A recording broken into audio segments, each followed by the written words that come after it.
इसका सबसे बड़ा बेनिफिट फार्मर को ये होता है कि फार्मर जहाँ पे उसने 1,000 रुपये का नाड़ बेचना था, अब उसका 3,000 रुपया 35 रुपये पर एकड़ नाड़ बिक रहा है।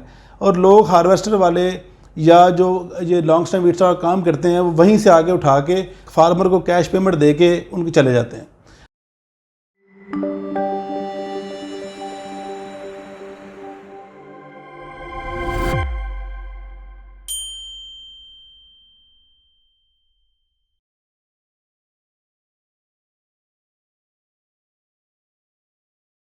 बिस्मिल्लाहिर्रहमानिर्रहीम। मेरे प्यारे नाजरीन और सामीन, मैं हूं आपका भाई हाफिज़ वसी मोहम्मद ख़ान और ये है हाफिज़ वसी टीवी। आज का जो प्रोग्राम है वो इस लिहाज से अहम है कि कल मैं एक किताब पढ़ रहा था और उस किताब में लिखा हुआ था एक बहुत प्यारा फ़िक्रा, और वो फ़िक्रा ये था कि किसी अमीर को गरीब होने के अंदर एक रात दरकार है। रात को वो अमीर सोया, सुबह जब आँख खुली पता चला वो गरीब था। लेकिन एक गरीब को अमीर होने के लिए एक अरसा दरकार है सिवाय मौजज़े के। तो मैं आज आपके सामने एक बात रखना चाहता हूँ कि हमारी ट्रेडिशनल क्रॉप में से जो हम बाप दादा के ज़माने से हम उगाते भी रहे हैं, हम देखते भी रहे हैं, हम खाते भी रहे हैं, वो है वीट क्रॉप। और उस वीट क्रॉप के साथ एक लफ्ज़ है, वो है तूड़ी या भूसा। और मैं उसके बारे में आपको बताना चाहता हूँ कि जहाँ हमारी वीट क्रॉप की कीमत बढ़ रही है, जो किसी ज़माने में 1 रुपये का सेर हुआ करता था, आज उसकी कीमत कहीं और जाके पहुँच चुकी है, 80 रुपये किलो के करीब उसकी कीमत जाके पहुँच चुकी है। लेकिन हमारी तूड़ी जो है उसकी एक तारीख़ है। हम उसको एक गैर ज़रूरी चीज़ और एक ऐसी चीज़ जिसकी कोई वैल्यू ना हो, हम वो समझते रहे हैं और उसके अंदर वैल्यू एडिशन को हमने कभी नहीं समझा। लेकिन कुछ लोग, कुछ हालात ऐसे थे कि जिसकी बुनियाद पर हमारे ना चाहते हुए भी उसमें किसी ना किसी तरीके से वैल्यू एडिशन होती रही है। अब मैं अगर पाकिस्तान का हवाला दूं, जब पाकिस्तान बना तो हमारे पास तूड़ी का एक ही तरीका था गाने का, और वो ये था कि जानवरों को, बैलों को जोड़कर हम गंदम की गाही किया करते थे। उसके बाद दानों को अलहदा त्रिंगल से हम किया करते थे, जिसके नतीजे में आधी तूड़ी ज़ाय हो जाती थी और आधी तूड़ी जो है वहीं रह जाती थी, और उसको हम अपने जानवरों के लिए किसी जगह पर हम उसको स्टोर कर लिया करते थे। और उसका एक लफ्ज़ है धड़ बनाना, ये हम 47 से देख रहे हैं। अब इसके बाद इसमें पता ये चला कि इसमें बहुत ज़्यादा तूड़ी ज़ाय हो जाती है कि जब तरंगल लेकर किसान उसको ऐसे उछालता है तो वो जो तूड़ी है, दाने तो नीचे गिर गए और जो मोटी तूड़ी है वो वहीं पर रह गई और बाकी तूड़ी दाएं बाएं बर्बाद हो गई। उसके बाद 1960s की बात है कि यहाँ सबसे पहले थ्रेशर मुतारिफ हुआ। अब वो थ्रेशर मुतारिफ कैसे हुआ? ये मलक अमीर मोहम्मद ख़ान का ज़माना था कि इंडिया वालों ने उसका ऐलान किया कि हमने थ्रेशर बना लिया है और ये थ्रेशर जो है हमारे पास मौजूद है। तो मलक अमीर मोहम्मद ख़ान ने सारे जो पाकिस्तान के अंदर इस पे काम करने वाले थे ज़रूरी आलात के ऊपर, उनको बुलाया और उन्होंने कहा कि ये जो इंडिया वालों ने बना लिया है, आप लोगों ने अभी तक क्यों नहीं बनाया? तो ये जो मैं कहानी आपको सुना रहा हूँ, एक उकाड़ा के अंदर कारवान इंजीनियरिंग वर्क्स होती थी, ये मुझे उसके मालिक ने ये कहानी सुनाई।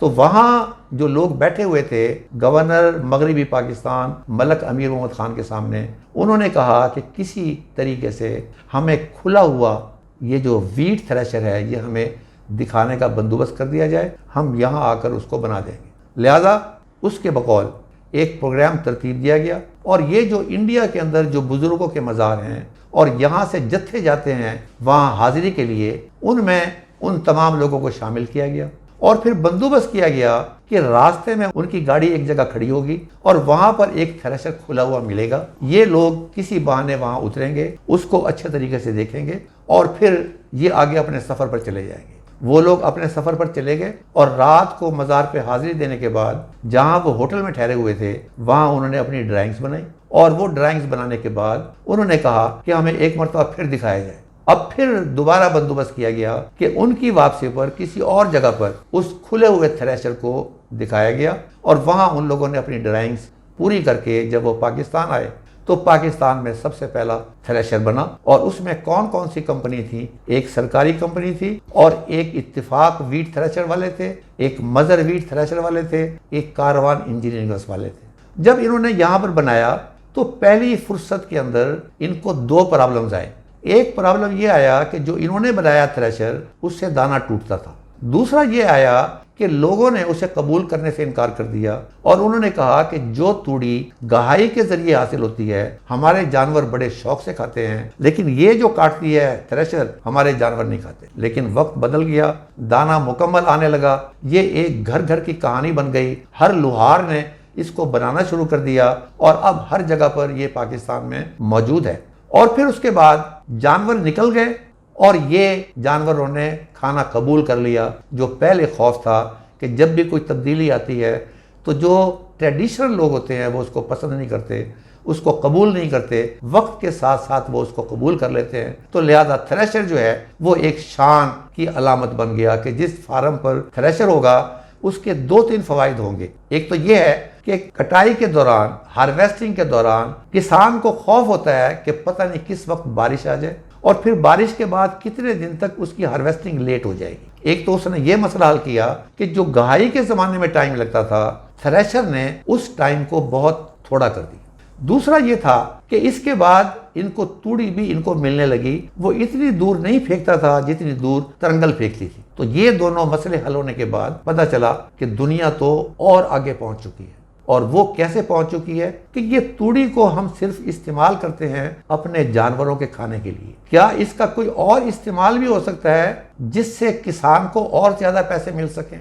आज का प्रोग्राम इसी बात के बारे में है कि इस तूड़ी को अगर आप सोना बनाना चाहें तो उसकी ऑप्शन भी मौजूद है। और उसके लिए मैंने दावत दी है एक मेहमान की जिसने सबसे पहले पाकिस्तान में कंबाइन हार्वेस्टर, चॉपर्स और फॉरेस्ट कटर्स का इंट्रोडक्शन करवाया। वो आज मेरे पास मौजूद हैं। इस कंपनी का नाम है एग्री कॉम्प्लेक्स और जो मेरे मेहमान हैं उनका नाम है उस्मान बशीर साहब। अच्छा, मेरा ताल्लुक इनके वालिद साहब से था और वो दोस्ती जो है फिर वो आगे भी तब्दील हो गई। मैंने इनको जितने अरसे देखा है, इनके वालिद साहब को भी अल्लाह ताला ने इनको कोई इनोवेटिव माइंड दिया है। ये चाहते हैं कि जो कुछ दुनिया में हो रहा है पाकिस्तान में भी होना चाहिए। और पाकिस्तान में हो कैसे? वो कहते हैं सीइंग इज बिलीविंग। जब तक आप देखेंगे नहीं आपको इतबार नहीं आएगा। जब थ्रेशर नहीं आया था तो कोई आदमी सोच नहीं सकता था कि थ्रेशर के जरिए इतनी जल्दी हम वीट को हार्वेस्ट कर सकते हैं। उसके बाद कंबाइन हार्वेस्टर आया जिसमें इन लोगों का बड़ा दखल है उसको इंट्रोड्यूस करवाने में, और ये एक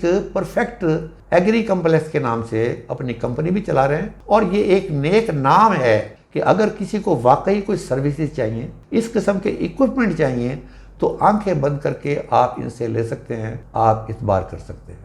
तो मैं वेलकम करता हूं उस्मान बशीर साहब को। सर, मुझे बड़ी खुशी हुई है इस बात की कि मैं एक नेक काम कर रहा हूं, और वो नेक काम ये है कि मैं लोगों को बता रहा हूं कि बजाय इसके कि दाएं बाएं वो डसे जाएं, वो एक ऐसी जगह पर पहुंच जाएं जहां पर उनको वही चीज़ मिले और वो इल्म हासिल हो और वो तजर्बा हासिल हो, और अगर सर्विसेज उनको चाहिए तो वो भी मिल जाए। मैं बताना ये चाहता हूँ कि जब युवास वेटरनरी यूनिवर्सिटी वाले, इनका कोई 800 एकड़ के करीब रकबा है जहां ये फॉडर लगाते हैं पत्तोकी के पास, तो मुझे वाइस चांसलर ने कहा कि मुझे एक ऐसा आदमी दें जो हमारी फसल को काट सके और उसका साइलेज बना सके। तो मैं अल्लाह ताला का शुक्र अदा करता हूँ कि मैंने एक आदमी का नाम दिया और उसका नाम था उस्मान बशीर। और ये 2011 से आज तक, इस वक्त तक ये उनके साथ काम कर रहे हैं। ये उनको छोड़ने के लिए तैयार हैं, लेकिन वो इनको छोड़ने के लिए तैयार नहीं। मैं सर वेलकम करता हूं आपको। अब मैं कहानी जो है आपको, आपकी पैदाइश बात की है, आपने वो गहाई नहीं देखी,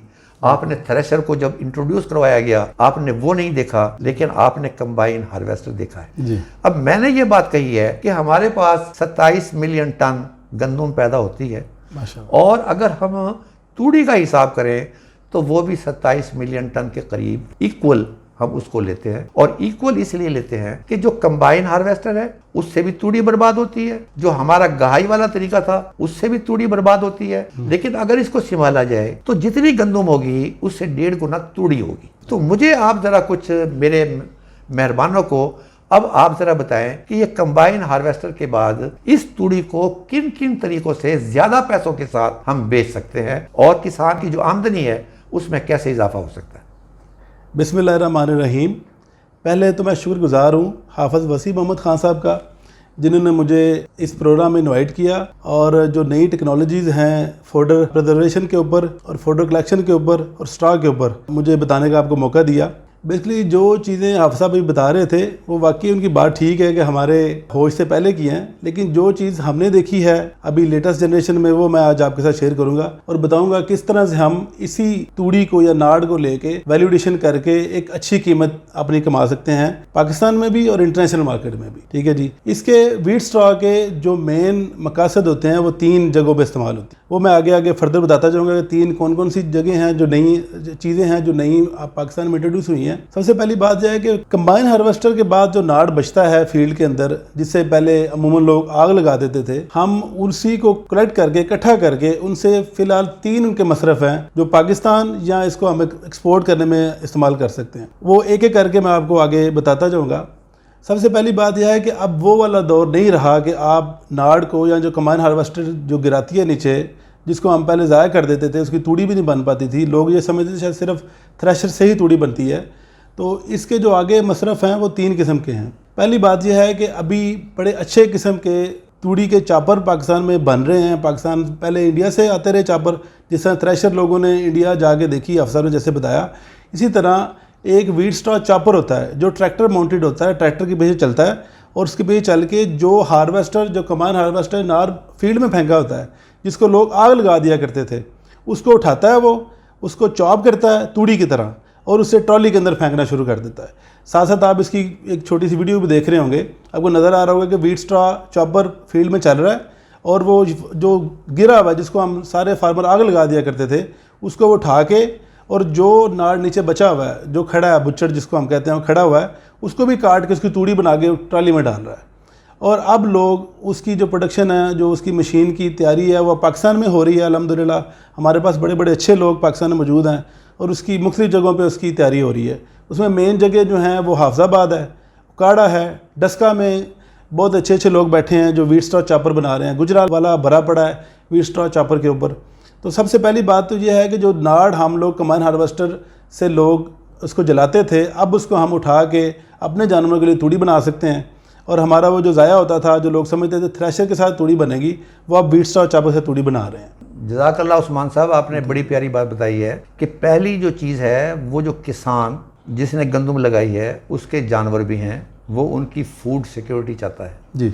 इसका मतलब ये है कि पहले जो हम गट्ठे बनाकर सर पे रख के हम जाकर उसके धड़े बनाया करते थे, अब आपने फरमाया है कि ये जो चॉपर मशीनें हैं ये पाकिस्तान में बड़ी इजीली अवेलेबल हैं और तकरीबन हर शहर के अंदर इसको बनाने वाले मिल जाते हैं। तो लिहाजा एक इशू जो है, जो किसान का असल जो घर का इशू है, वो तो हल हो गया कि उसके बाद तूड़ी बनाने के बाद, चॉप करने के बाद, वो जो लंबी लंबी नाड़े होती हैं उसको उसने काटने के बाद उसने अपनी जगह पर महफूज कर लिया।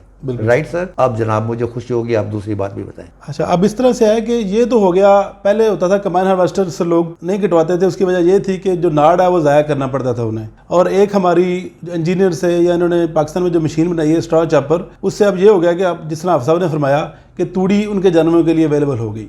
लेकिन इसका एक और ये फ़ायदा हुआ कि उनको तूड़ी, अगर उनके 50 एकड़ हैं, उनको तूड़ी चाहिए तो 10 एकड़ की, तो बाकी 40 एकड़ का अभी भी क्या करें। एक तो हल यह है कि उसकी तूड़ी बेच दें।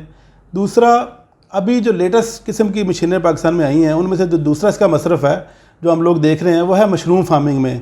जो लॉन्ग स्टेम वीट स्ट्रॉ की एक चल रही है मार्केट में बात, लॉन्ग स्टेम वीट स्ट्रॉ क्या है और आजकल मार्केट में उसके लोग क्यों बार बार पूछ रहे हैं, और उसका कोरिया में भी उसकी डिमांडें आ रही हैं, कतर से भी लोग लॉन्ग स्टेम वीट स्ट्रॉ पूछ रहे हैं, वो क्या चीज़ है उसके बारे में आपको बताऊंगा। उसकी मशीनरी क्या है, उसको हम इकट्ठा कैसे कर सकते हैं, उसकी इकोनॉमी क्या है, उसके बारे में मैं 2-3 मिनट आपसे लेना चाहता हूं, इसके बारे में बताऊंगा क्योंकि अब इसके ऊपर ज़्यादा काम हो रहा है। देखिए, वीट स्ट्रॉ चॉपर हमारे पास तूड़ी मिल गई फार्मर को, जो एक्स्ट्रा है उसके पास एक्स्ट्रा भी है और उसकी कीमत भी ज़्यादा लेना चाहता है, तो अब वो लॉन्ग स्टेम वीट स्ट्रॉ की तरफ आएगा। मैं इसको जल्दी से आपको प्रोसेस का बताता हूँ, साथ साथ वीडियो भी चल रही होगी, क्लिप आप देख रहे होंगे कि किस तरह से हम इसको इकट्ठा कर सकते हैं। सबसे पहली बात यह है कि लॉन्ग स्टेम वीट स्ट्रॉ है क्या। वो ये है जो हार्वेस्टर पीछे छोड़ती है नाड़, जो फील्ड में पड़ा रहता है, उसी को ऐसे ही चॉप किए बगैर हम उठाते हैं किसी मशीन से, उसको बेल बनाते हैं, उसकी बेल बनाने के बाद उसको महफूज करते हैं। महफूज किस लिए करते हैं ये मैं आगे आपको बता रहा हूँ कि उसका आगे मसरफ़ क्या है, उसका इस्तेमाल कैसे करते हैं। तो लॉन्ग स्टेम वीट स्ट्रॉ ये है कि जो फील्ड में पड़ा हुआ है उसको हमने लंबा ऐसे ही, उसको टुकड़े नहीं करने, तूड़ी नहीं बनानी। अब दुनिया में उसकी डिमांड ज़्यादा है और अगर तूड़ी की कीमत 400 रुपये मन है तो इस time long time wheat straw की बेल की कीमत आपकी 650 से ऊपर जो है ना वो बिक रहा है मार्केट के अंदर, और सारा इसका मसरफ एक्सपोर्ट की तरफ जा रहा है। अच्छा, इसका जो लॉन्ग टाइम व्हीट स्ट्रॉ हम इकट्ठा करते हैं उसको बेलर एक छोटा सा होता है जो आम ट्रैक्टर के पीछे लग जाता है। वो बेलर इसकी चौरस स्क्वायर बेल जिसे हम कहते हैं, चौरस बेल बना के 20 किलो की 22 किलो की छोटा बेलर बना के उसको फील्ड में रखता है। फिर हम उसको हम उठा के एक जगह इकट्ठा कर लेते हैं। उसको इकट्ठा करने के बाद हम उस लॉन्ग टाइम व्हीट स्ट्रॉ को जो हमारी कोरियन मार्केट्स हैं जिसके अंदर एनिमल बेडिंग के अंदर इस्तेमाल होता है, फिर एनिमल फीड के अंदर इस्तेमाल होता है ये वाला, उसको हम वापस एक्सपोर्ट कर देते हैं।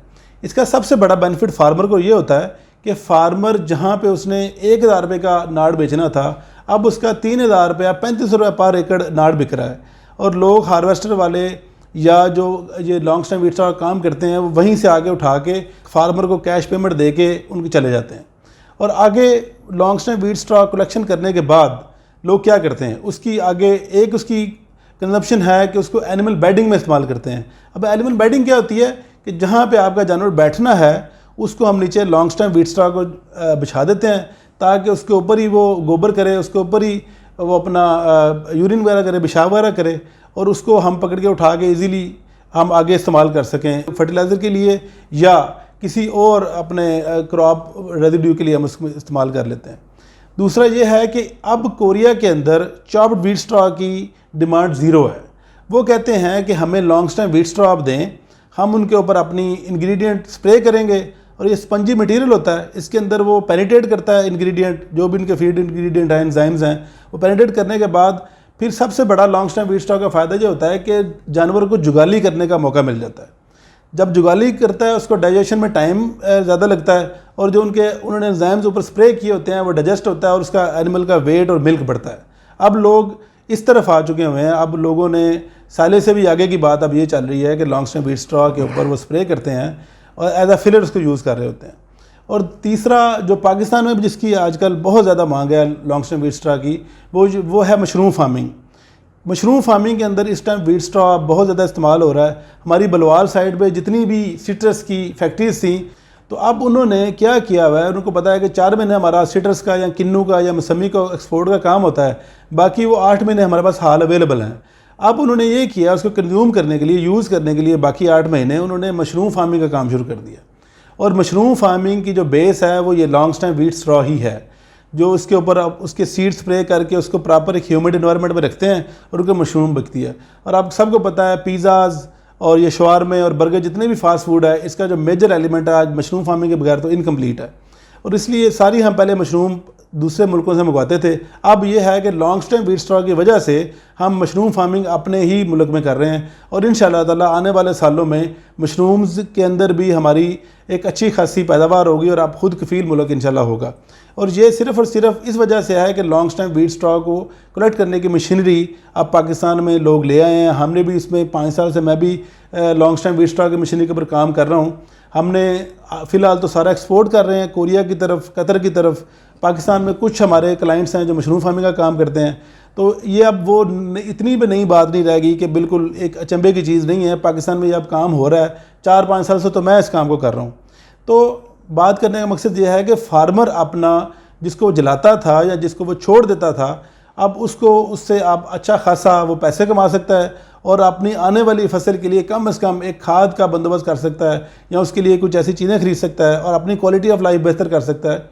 मैंने यहाँ तक देखा है कि नाड़ बेचने के बाद हार्वेस्टर वाला भी फारिग हो जाता है, उसको भी उसकी मजदूरी मिल जाती है। सिर्फ नाड़ बेचने से ही आपको हार्वेस्टर की मजदूरी भी दी जाती है, बल्कि कुछ पैसे और बच जाते हैं जिसके ऊपर आप अपनी बारदाना या दूसरे उसको मसरफ में इस्तेमाल कर सकते हैं। जी माशाल्लाह चौधरी साहब, आपने बड़ा अच्छा ब्रीफ किया हमारे फार्मर को। दुनिया आगे की तरफ जा रही है, किसान खुशहाली की तरफ जा रहा है, और आपने एक रास्ता और दिखाया। एक लफ्ज़ था पाकिस्तान में, तूड़ी दा भाव। मतलब मेरा एक दोस्त है और उन्होंने ज़मीन ख़रीदी, तो मैंने उससे पूछा कि ये पैसे कहाँ से आ गए। उसने कहा कि तूड़ी दे भाव ख़रीदी है। अब तूड़ी का भाव का मतलब ये है कि मैंने फ्री में ख़रीदी है।